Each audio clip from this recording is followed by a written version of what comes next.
Welcome to the Deep Dive. Today, we're going straight to the core of a global industrial behemoth, Parker-Hannifin Corporation, or PH.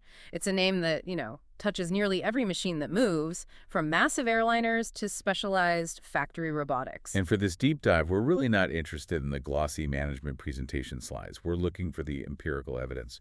We have to deploy a rigorous, critical framework. So what's our mission today?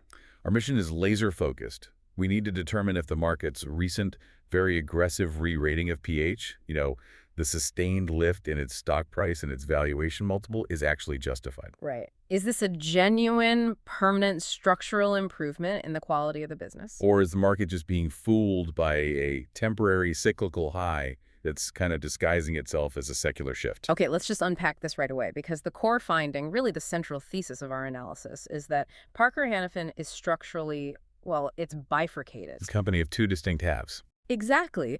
On one side, you have this booming, high-margin, highly protected aerospace systems segment, and that's what the market is so excited about. But you have to view that against the backdrop of their massive diversified industrial segment, which, it's still the majority of the revenue. And it's grappling with some persistent, pretty painful inventory destocking and just widespread soft demand in key areas like transportation, agriculture, off-highway machinery. And this internal conflict is what makes the analysis so compelling. This bifurcation leads us directly to probably the most remarkable statistic in our entire source material, a figure that genuinely challenges the historical rules of industrial investing. Lay it on us. Okay. Despite flat, or in many cases outright negative organic volume in some of those key industrial verticals we just mentioned, Parker-Hannifin achieved a record-adjusted segment operating margin of 27.4% in the first quarter of fiscal year 2026. That is the smoking gun. Wait a second. The historical rulebook for manufacturing says when your volume softens, your fixed costs, your factories, your machinery, your overhead get spread across fewer units. Which should lead to margin compression. Exactly. It forces margins down. Parker is doing the precise opposite. They managed to expand margins by 170 basis points year over year in a fundamentally weak environment. That divergence, stronger margins despite weaker volume, proves something fundamental has changed in their cost structure. So it forces us to ask the big questions. Is this earnings resilience durable? Is the market right to award this company a compounder multiple? And to answer that, we need to dissect the structural changes from their Win Strategy 3.0. We need to critically examine their capital allocation. And then, and only then, can we decide if that really demanding high teens valuation multiple is truly justified. So here's the roadmap. First, we'll establish the durability of the economic moat, the core competitive advantages. We'll go from the qualitative stickiness to the hard quantitative returns. Then we'll crack open the operational engine. We'll meticulously analyze the mechanics behind that Win Strategy 3.0 and benchmark the quality of those record margins against true best-in-class industry peers. And finally, we'll put the whole thing through a rigorous valuation grinder to figure out what, if any, margin of safety is left. Let's do it. Let's start with that economic moat, because to trade at the premium PH does, you have to have structural advantages that competitors just can't easily replicate. For a company that deals in what many people see as simple components, hoses, seals, valves, Parker has built what the research calls a narrow to wide economic moat. Which is impressive. Yeah. And it really centers on the qualitative aspects first. Yeah. Switching costs and mission criticality. Okay, what do we mean by that? Well, the foundation of this moat is a concept we call the asymmetry of risk. Just look at what Parker actually sells. Hydraulic pumps, high-pressure fittings, specialized seals. These parts are often incredibly low cost. We're talking maybe 0.1% of the total value of the asset they're installed in. And that asset could be a $100 million airliner or a $5 million construction crane or some massive automated factory line. Exactly. But here's the irony. If that tiny $100 valve or $50 seal fails, the cost of that failure isn't $50. It's catastrophic. It's a regulatory investigation, total asset failure, lost production measured in thousands of dollars per minute, or worst case, loss of life. Precisely. And that dynamic creates a profound, almost psychological risk aversion in the mind of the engineer or the procurement manager. They're just not incentivized to risk switching to some cheaper, unproven competitor, even if that competitor offers a 15% discount. The potential downside just completely outweighs the marginal savings. It locks them in. This risk asymmetry creates high retention rates for Parker, and it validates their pricing power year after year. And nowhere is that stickiness more concrete, more real than in the aerospace systems segment, which is why the market is willing to pay a 30 times multiple for it. Right, because this isn't just about behavioral risk aversion. It's regulatory and it's structural. The moat in aerospace is basically cast in granite by the regulations from the FAA in the US and EASA in Europe. So once a Parker component, say a specific fuel pump, is designed into a platform like the Boeing 787, it's locked in. It's locked in. It has to go through years of rigorous certification. Once it's certified, it's basically there for the entire life of the airframe, which could be 30, even 40 years. To replace it would require a Herculean regulatory effort that no airframer is going to undertake just to switch suppliers. So that sets up the famous razor and blade model they benefit from. They compete on the initial sale, the OEM unit, the razor, to get the placement. But the true value, the annuity stream, is in the blade, the aftermarket revenue. Wow. Every time that plane flies, components wear out, they need replacing. And since only Parker parts were certified. They hold an effective monopoly on the spares and repairs market for their components for decades. And this aftermarket business, it isn't just reliable, it commands margins that are structurally 10 to 15% higher than the initial OEM sales. So it provides this highly visible, high-margin defensive floor to the company's earnings, no matter what the CapEx cycle is doing. A powerful story for aerospace, for sure. But we can't forget, the majority of PH's revenue is still from industrial. So how do they deepen the moat there, where the competition is, arguably a lot fiercer? On the industrial side, Parker is executing what they call industrial integration. They're consciously moving up the value chain. So instead of just selling a generic valve, now they sell an entire subsystem. Exactly. Think about a heavy-duty agricultural tractor. Historically, they might have just sold the hydraulic pump and the seals. Now, they'll engineer a complete optimized hydraulic drive system designed specifically for that tractor's chassis and performance needs. That fundamentally changes the switching cost equation. It's not just replacing a part anymore. It's unraveling an entire integrated design. So if Parker's engineering is embedded that deep in the OEM's product, switching becomes a technical and a financial nightmare. You'd have to redesign the entire machine, spend thousands of engineering hours, retest everything, retool the assembly line. That sunk cost creates a massive technical switching barrier. Which defends them against simple price competition, especially from, lower cost overseas producers. Let's pivot to what the research calls the underappreciated asset, their distribution network. I mean, when investors think about assets, they usually focus on factories. But PH's logistical footprint seems to be a defining competitive advantage. It's their MRO moat, maintenance, repair, and operations. Parker operates this unparalleled global network of over 13 to 17,000 independent distribution locations. That geographic breadth is just unmatched. They're totally unmatched by any rivals, including Eaton or Bosch Rexroth. And this matters because MRO demand is inherently fragmented, it's urgent, and it's driven entirely by minimizing downtime. Right. Picture a factory maintenance chief. A hydraulic hose bursts on a critical machine. That machine is down. The factory is hemorrhaging money by the minute. They don't have the luxury of waiting 2 days for a slightly cheaper part to ship from some overseas hub. The cost of the downtime just rapidly dwarfs the cost of the component.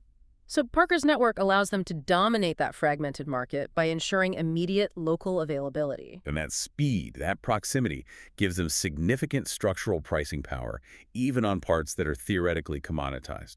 It is a powerful logistical moat that low-cost manufacturers simply cannot overcome. Okay, so we've established a compelling qualitative moat.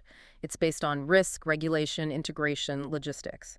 But for a sophisticated investor, that has to translate into cold, hard numbers. Let's apply the ultimate financial litmus test. Return on invested capital, ROIC, versus the weighted average cost of capital, WACC. The quantitative evidence confirms the moat exists, but with an important caveat. As of late 2025, PH's trailing 12-month ROIC is about 13.93%. We estimate their WACC, the hurdle rate they have to clear, is roughly 11.76%. So the economic value added is positive. They are creating value. But I have to push back here. Given the advantages you just laid out, the regulatory monopolies, the 30% aerospace margins, why isn't that spread overwhelmingly wider? A 220 basis point spread doesn't scream granite moat to me. That is the critical point for a critical investor. The primary reason for that spread compression is M&A distortion. Parker has been a prolific, transformative acquirer. It all culminated in that massive $8.7 billion Meggitt acquisition in 2022. So when they buy companies at premiums to book value, they book massive amounts of goodwill and intangibles on the balance sheet. And goodwill is an accounting entry. It inflates the denominator of the ROIC calculation, the invested capital, making the final percentage look lower, even if the underlying operating profit is fantastic. So this is a temporary compression. Exactly. The capital base is bloated by the premium paid for future synergies, which haven't fully flowed through the earnings numerator yet. The research suggests that the cash return on tangible capital, which strips out that goodwill, is significantly higher. It gives you a much cleaner picture. So this means we have to trust management to execute the integration and pay down the debt. We're essentially betting that this pattern holds, that the ROIC-OCC spread will widen, just like it did 3 to 5 years after the Clarcor and Lord acquisitions. And the fact that they generated $3.34 billion in free cash flow in fiscal 25 gives us confidence that the underlying operational economics are incredibly robust, despite the current balance sheet complexity. Our discussion of returns leads us right into the operational engine. If we look under the hood, the key driver of this whole market re-rating is the Win Strategy 3.0. This is the operational framework that provides the most compelling evidence that Parker has fundamentally lowered its break-even point. They've successfully decoupled their margins from volume. Let's just nail this point down again because it's so counterintuitive. We saw a record-adjusted segment operating margin of 27.4% in Q1 of 26 on organic sales growth of only 5% and actual volume contraction in some industrial segments. How did they expand margins by 170 basis points in that kind of environment? It's a powerful proof point. In a soft volume environment, most competitors would see their margins contract. Parker's ability to expand margins shows two things. First, their cost takeout initiatives are successful and sticky. And second, they have genuine pricing power. The ability to raise prices beyond inflation without losing significant volume. Right. They've improved efficiency so deeply that their new, lower fixed cost structure just spreads over fewer units more effectively. So what are the core mechanics of this Win Strategy 3.0? It sounds highly effective, but how does it actually work on the factory floor? It really rests on three interconnected levers. The first, and most impactful, is the application of the 80-20 simplification mandate. This is a ruthless managerial philosophy. The 80-20 rule. 20% of the inputs products, customers generate 80% of the outputs, the revenue, and profit. And Parker takes this to an extreme. The mandate involves aggressively rationalizing the long tail, the parts and customers that generate immense complexity and inventory costs but very little profit. They are consciously choosing to walk away from low-margin business. And how does that physically translate to margin expansion? By reducing CU count, they simplify production lines, they reduce changeovers, they slash inventory complexity, and they improve working capital. They can shift production toward dedicated, high-volume, high-profit lines, which drastically lowers unit costs. And what about the parts they keep in that long tail? They aggressively price them up to reflect the true cost of that complexity. It's a self-funding margin enhancement engine. That addresses the internal complexity. What's the second lever for external risks like supply chain volatility? That's supply chain localization, the strategic move toward local-for-local manufacturing. This insulates their unit economics from the global friction we've seen over the last 5 years. So if they manufacture a hydraulic hose in Mexico for a North American customer, they avoid the tariffs and long transit times of shipping it from Asia. Precisely. In an era of wild freight costs and geopolitical risks, this local-for-local approach provides a structural cost advantage and superior reliability. And the third lever is maybe the most important proof point for a sophisticated investor: cash conversion quality. Because earnings reports are great, but profits have to be backed by actual cash. And is that the case here? Fully mitigated. Uh-huh. Parker's free cash flow conversion cash generated as a percentage of net income was an astonishing 109% in fiscal 25. Converting at over 100% is the gold standard for industrials. It guarantees those strong margins aren't being distorted by aggressive accounting or tied up in bloated inventory. This is the high-quality cash flow that funds everything else. Let's pause and connect this to the competitive landscape. You said PH is challenging historical industrial rules. The sources have a direct comparison.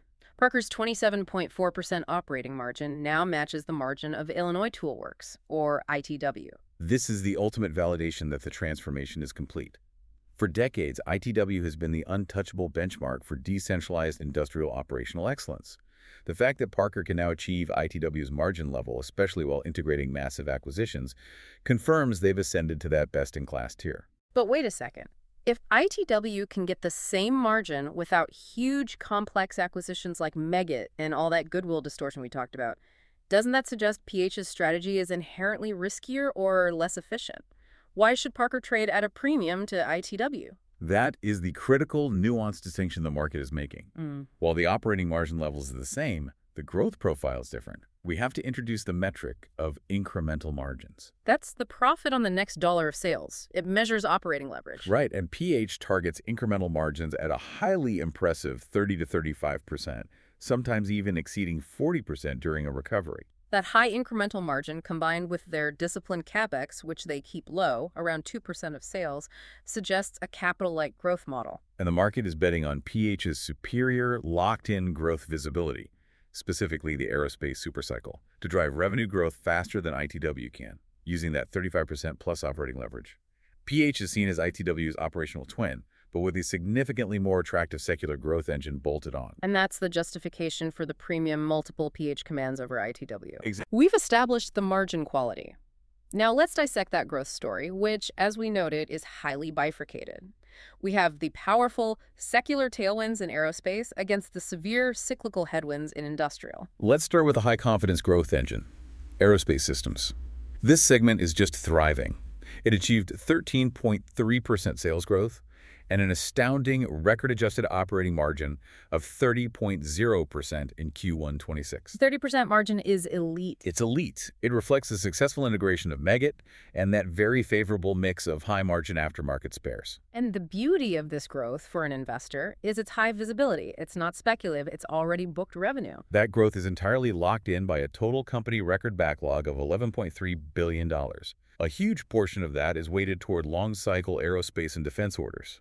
This provides a multi-year earnings floor that just wasn't there in previous cycles. Plus, global air travel has fully recovered, driving huge demand for new, efficient aircraft. Especially wide-body jets, where Parker often has higher content per plane compared to narrow bodies. The Meggitt acquisition wasn't just a numbers play, was it? It was a strategic consolidation. Absolutely.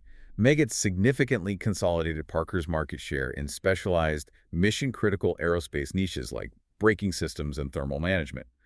This created an effective duopoly in several critical areas. Which gives them more pricing power with the airframers, Boeing and Airbus? Naturally. Plus, roughly 35 to 40% of their aerospace revenue is dedicated to defense, which provides a long-term, stable hedge against commercial aviation volatility.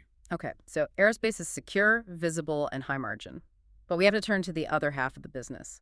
The investor can't ignore that diversified industrial is still the overwhelming majority, 68% of sales. And that segment is a thermometer for global macro health. It's highly sensitive to PMI data and global CapEx cycles. The dominant drag over the past 2 years has been the destocking phenomenon. Right. During the supply chain chaos of 21 and 22, distributors and OEMs panicked, they overordered, and they built these massive buffer inventories. And since late 2023, the industry has been systematically working down that excess inventory. This created the perverse situation where Parker saw order declines even when end-user consumption was relatively stable. Customers were just selling inventory off their shelves instead of placing new orders. Exactly. But we've had a crucial inflection point recently. The Q1 26 results provided a critical positive signal.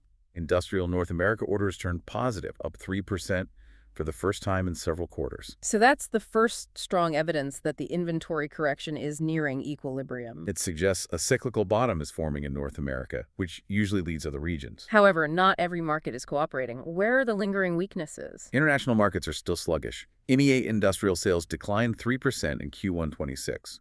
We also see persistent headwinds in transportation, with auto production slowdowns and the disruptive transition to EVs.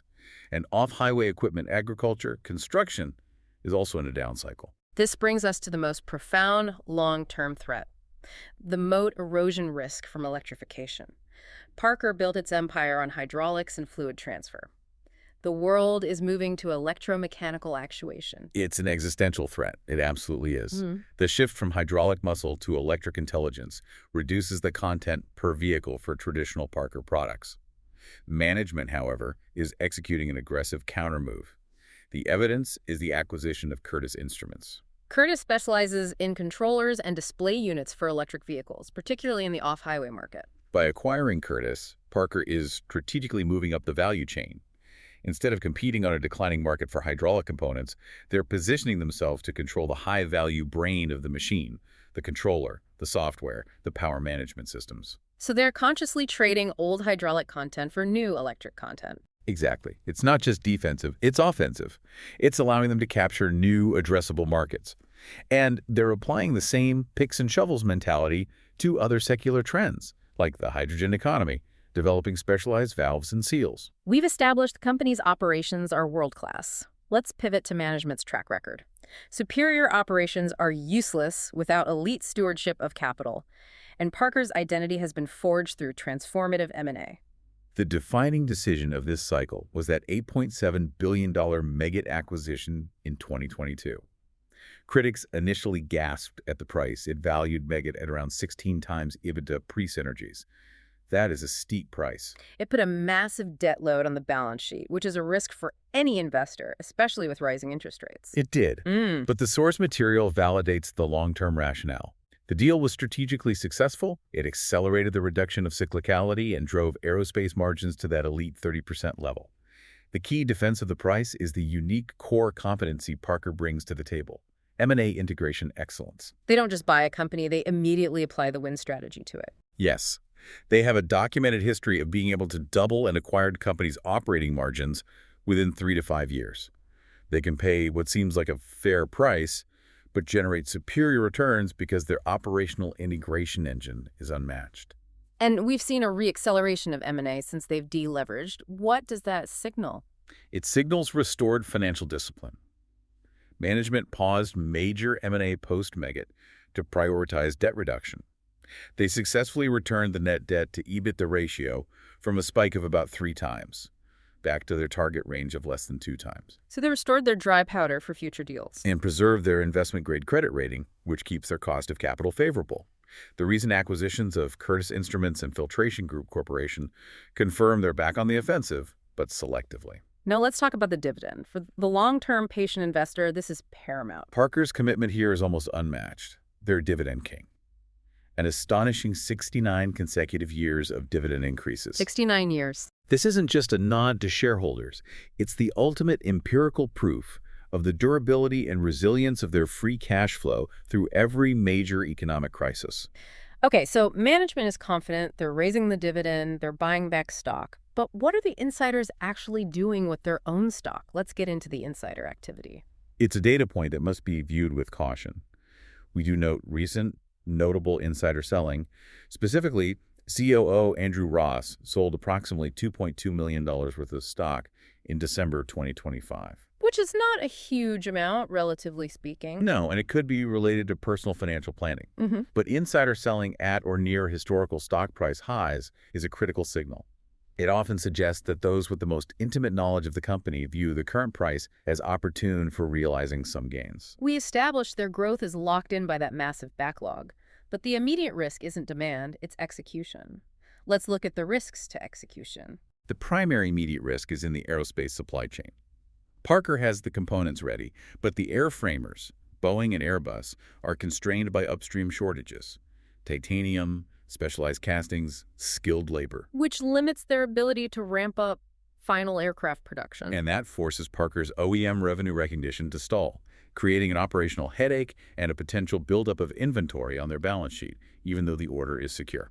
And related to that is the direct, acute exposure to Boeing, specifically the 737 MAX platform. Parker is a major mission-critical supplier. Any prolonged production halt, whether it's regulatory or new quality control issues at Boeing, is a direct short-term threat to their cash flow generation. Even though the long-term aftermarket revenue stream is secure. Right. The installed base of planes that continue to fly acts as the ultimate safety net, requiring more and more of those high-margin spares as the airframes age. We have empirically established that Parker-Hannifin is an elite, high-quality business. So the final, most crucial hurdle is determining if all that quality is already priced in, leaving no margin of safety. The valuation is undeniably demanding. The current price is around $887. The trailing PE ratio is approximately 31.6x, Based on their raised guidance, the forward PE is a little lower, maybe 29.0x. And this represents a tectonic shift, a massive historical distortion. For decades, Parker was seen as a cyclical industrial. It traded in a range of 16 to 18 times earnings. The market has clearly and aggressively re-rated PH as a compounder. Investors are paying up for that reduced earnings volatility, the structural margin improvement, and the high visibility aerospace growth. So how does this premium stack up against its closest rival? Let's start with Eaton, arguably their closest peer. Eaton trades at a similar PE multiple, around 29 times. However, Eaton is benefiting heavily from the current market narrative around AI and data centers. They're showing slightly higher organic growth right now. So Eaton gets the premium for riding the AI wave. Parker gets it for the aerospace annuity. What about ITW? Illinois Tool Works, despite matching Parker's elite 27.4% operating margins, trades at a noticeably lower multiple of roughly 24 times PE. So that 5 to 7 multiple point premium that Parker commands over ITW, that's the market quantifying the superior growth profile from aerospace. And the higher probability of successful accretive M&A. Parker is priced as the better growth story. This high multiple forces us to deploy a rigorous DCF framework. I mean, a valuation north of 30 times earnings is a price paid for near perfection. What assumptions do we have to accept for this price to be justified? The current price of roughly $900 is justified only under the bull case scenario. This assumes flawless execution, continued rapid aerospace growth above 10%, a quick industrial recovery, and sustaining those 28% operating margins. The stock is pricing in the absolute best case outcome. And this is where the experienced investor has to be critical. What does the bear case look like? What level of drawdown risk are we accepting at this price? The bear case assumes a hard landing, a deep recession driving industrial growth to -5% or worse, and a stalling of the aerospace supply chain. If that happens, our models suggest the intrinsic value drops sharply down to around $550, $600. That's a potential drawdown of nearly 40% from the current price. The conclusion is clear. The stock is priced for the bull case. Trading at over 30 times earnings leaves a razor-thin margin of safety. Which leads to our final investment verdict. Parker-Hannifin is, without question, a high-quality business trading at a full price. The moat is durable, the management team is elite, the structural margin improvement is proven. However, the current price eliminates the opportunity for deep value capture. So what are the 3 primary risks that have to be monitored relentlessly for downside protection? First, the hard landing recession. With 68% industrial exposure, a deep recession would cause a significant drawdown. Second, valuation derating. Any slight miss on earnings could trigger a sharp multiple compression back toward peer levels, like ITW's 24x. And the third? The unquantifiable but critical risk, product liability. The ultimate tail risk is the failure of a mission-critical part, like a flight control system, leading to a catastrophic loss of life and massive regulatory and legal fallout. So based on all this, what is the actionable recommendation for new capital looking for a prudent entry point? It's a hold for existing long-term investors who have already benefited from the re-rating. For new capital, we strongly recommend patience. Wait for a significant pullback, maybe triggered by macro fears, to an entry point that provides a multiple below 25 times PE. The business is excellent, the price is currently too demanding. So we've navigated the complexity of this bifurcated industrial and aerospace giant. We've confirmed the structural success of the win strategy and the power of that specialized moat in aerospace. It's clear PH has successfully transformed itself from a cyclical industrial into a true industrial compounder. But that transformation has been fully priced into the stock. And that poses the ultimate challenge. We have to constantly ask ourselves, is the quality of the company, which is undeniable, enough to justify paying 31 times earnings? Or is the lack of a margin of safety itself the single most significant risk we are accepting? That brings us to our final provocative thought for you to explore on your own. The source material highlights the massive installed base. Every piece of equipment Parker components currently reside in as this hidden, uncapitalized asset. And this installed base generates that deeply entrenched, high-margin aftermarket annuity stream we discussed, protected by regulation and failure asymmetry. The question for the experienced quantitative analyst is this: how can you move beyond traditional goodwill calculations and accurately model the true uncapitalized value of that long-term, predictable aftermarket annuity? Because if you can successfully quantify the value of that regulatory-protected future cash flow stream... Perhaps the market is still underestimating the true intrinsic value of Parker-Hannifin, despite the high headline PE. That quantitative edge is where the next level of insight lies. Something for you to mull over until our next deep dive. Thanks for joining us.